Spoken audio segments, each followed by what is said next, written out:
I'm Danny and I work here at Cheltenham Animal Shelter as part of our animal care team and on the education team, and today I'm going to be showing you how to do a health check on one of our kitten volunteers.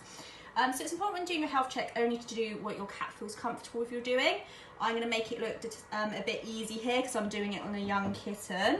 If you do have kittens, it's best to start doing this early on, get them used to being handled, as it makes health checking them in the future a lot easier and life easier for your vet as well. So when doing a health check, you always want to make sure you start at the top and work your way down.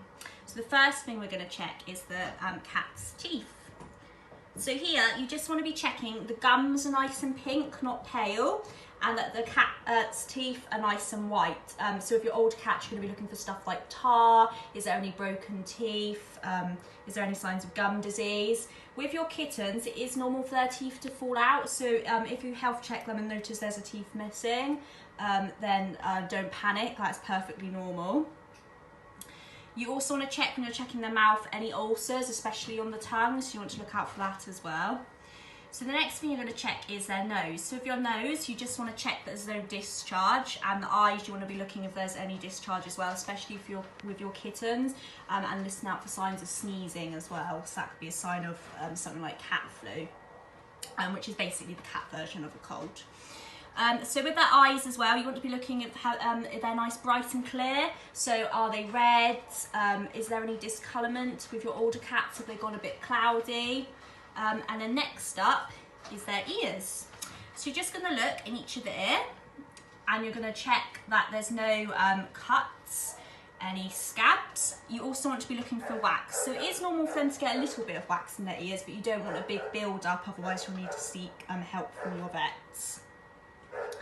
So next up, you can just do this when stroking your cat. So you can even do this if your cat's not like keen on being health checked. So this, you ideally want to do both sides of the body at the same time, just so you can compare both sides. You want to be looking for if there's any lumps or bumps, if there's any scabs, any cuts, as ticks as well during the spring and summer.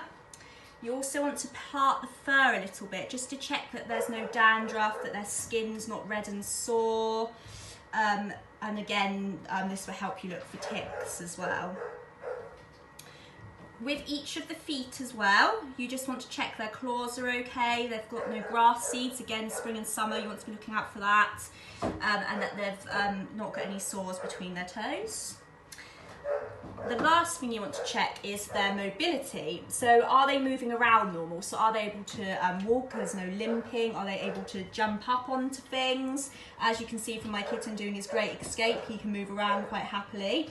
With your older cats, so they start to struggle to jump up onto things, it could be early signs of arthritis. So you just want to check that, just to look out for any early signs of injury or any underlying health issues. With their skin coat as well, you want to check that it's all nice and tidy.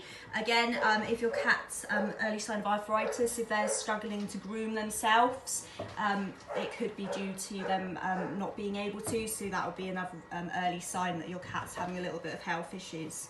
So that's how you health check your cat. As you can see, this little guy's quite inquisitive and healthy, and that's how you health check your cat.